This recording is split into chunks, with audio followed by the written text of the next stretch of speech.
Happy Monday and welcome into another edition of 3 Point Stands presented by Mountain Dew.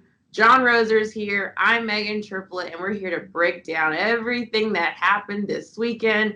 And we're in Memphis, Tennessee, so we got to talk about Memphis and the Ole Miss basketball game that was right here at FedEx Forum. It was a sold out crowd. Memphis barely beat Ole Miss, but they got it done. And when you look at it now, football beat Ole Miss, soccer beat Ole Miss.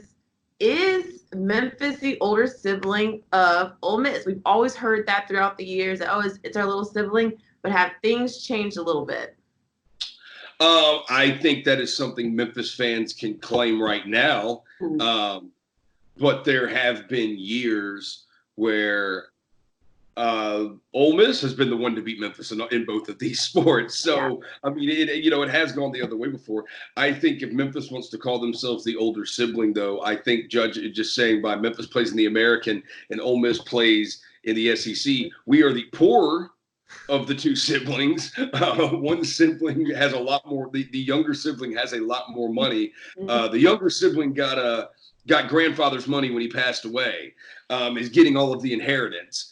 But no, right now, I think one of the best things about that game the other day was that Ole Miss fans, how many times, I mean, I've heard it before, not just from them, but Tennessee fans or what, just any fans from SEC football teams saying, yeah, well, let's play football. Well, you can't say that because we already did that too.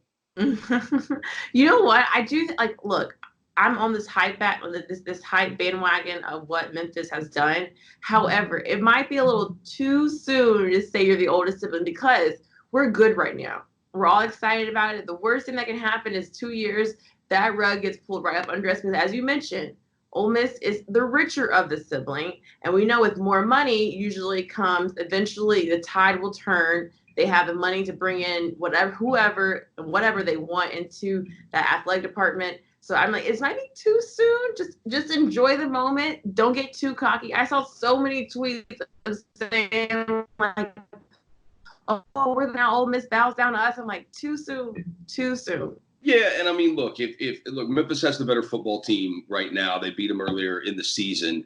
And Memphis has the better basketball team right now. But if Memphis didn't make the hire for Penny Hardaway, obviously recruiting with Tubby Smith was not going well. Would Memphis be a better basketball program if they hadn't made that switch? So you don't know. Look, I don't like to talk too much trash about it because, as Justin Timberlake says, what goes around comes back around. So true. That is so true. And you know what? And speaking of, let's just say Memphis, why don't we? On Saturday, after that Memphis Ole Miss game, right here was the Grizzlies taking on the Lakers. But LeBron had a tweet this weekend about the big party that we had outside at the plaza. It started at 10 a.m. and went all day. LeBron didn't like that so much. He tweeted saying that, like, hey, I'm trying to get some rest. They had a game the Friday night before. And said, there's been a concert out my window. I see what you're doing, Memphis. Was that right to even tweet out? I mean, they did beat the Grizzlies by only by 1 point. But was it cool to tweet that out? How about that? Both of those games were 1-point games. Tigers won by 1. Should have won by 4. Right. Should have won. Grizzlies should have won that game. And the Lakers won by 1. Do you think he was really mad? I don't know. Life does not start and stop at your convenience, LeBron James. It was an all-day affair at FedEx Forum. The band being out there had nothing to do with you. It had nothing to do with trying to make you upset because they knew you were in the hotel across the street. It was not designed to try to bother you from your little afternoon, your Saturday afternoon nap. Again, the world does not revolve around you. I know you think it does, but it does not revolve around you.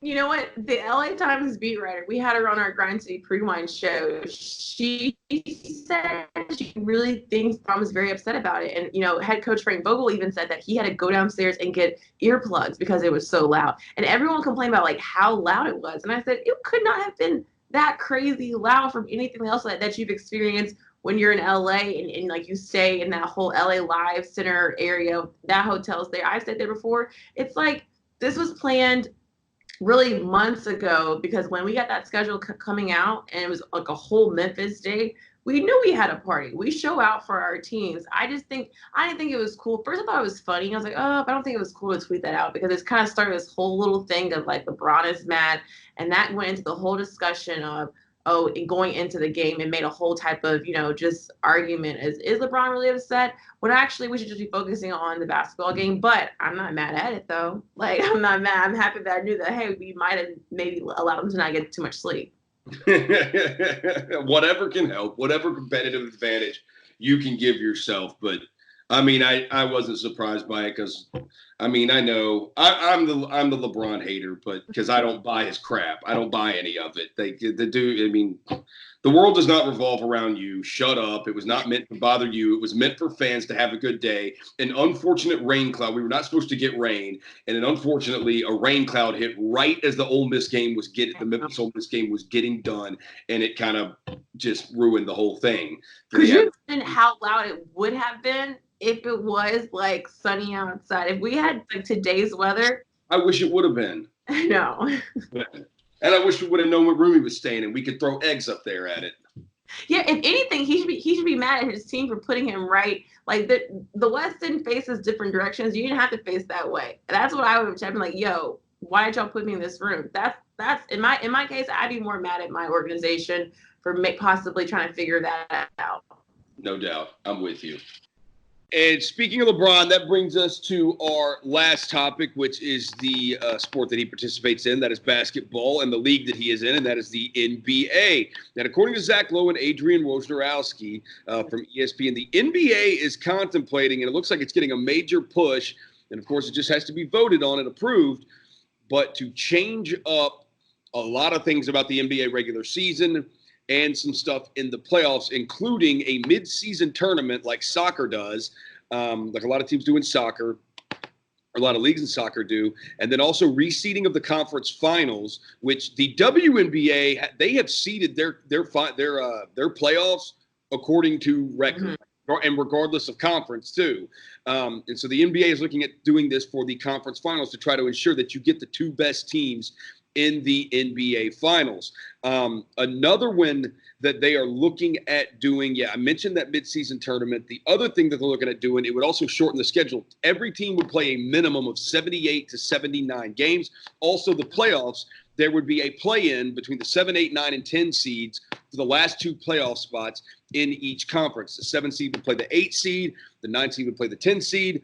The winner of the 7-8 game gets the 7 seed.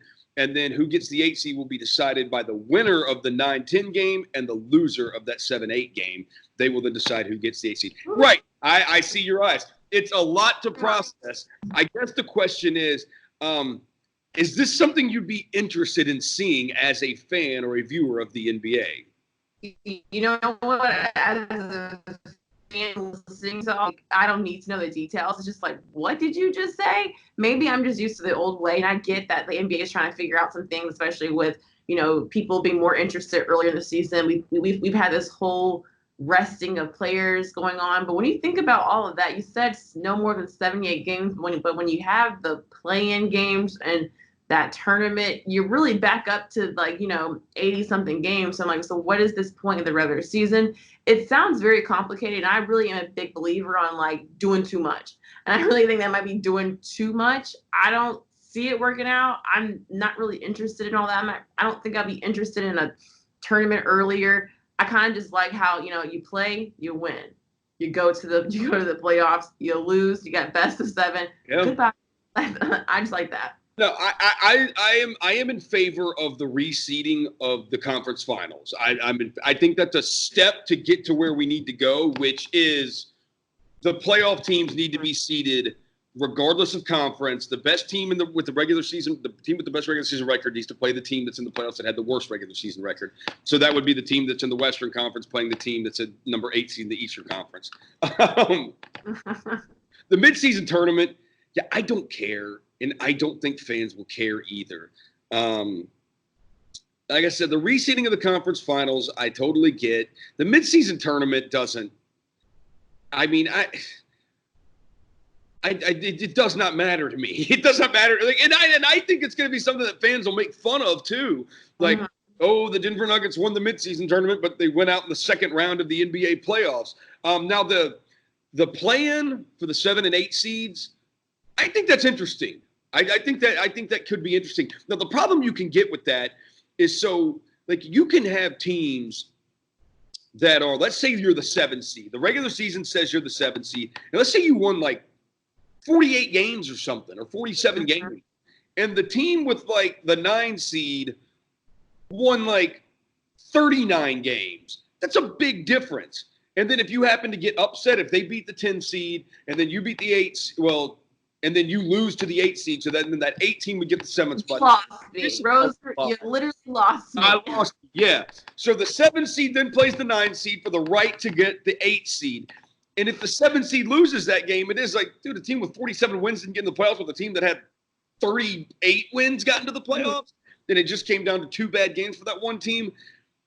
But I get why the NBA is doing it. They're trying to drum up interest in those 7 and 8 seeds because typically, let's be real, those 7 and 8 seeds, although the Grizzlies did beat the Spurs as an 8 seed, the Knicks once upon a time ago beat the Miami Heat as an 8 seed, the Warriors beat the Mavericks as an 8 seed. It has happened before. The Sonics beat the Nuggets, or the Nuggets beat the Sonics as an 8 seed. It has happened before. It has happened. It has happened, but it is very rare. But I understand that. But the midseason tournament to me is just goofy. Mm-hmm. Goofy. Whatever. I guess we'll have to wait and see. What is it? We have to wait till if this happens back in 2022. Whatever. We'll see if it works out. Who knows? Well, there's our 3 points for our 3-point stands. Roser, thank you like always. What a great Monday. Have a great rest of your day. I'm Megan. He's Roser. Go enjoy some Mountain Dew. Go hustle tonight.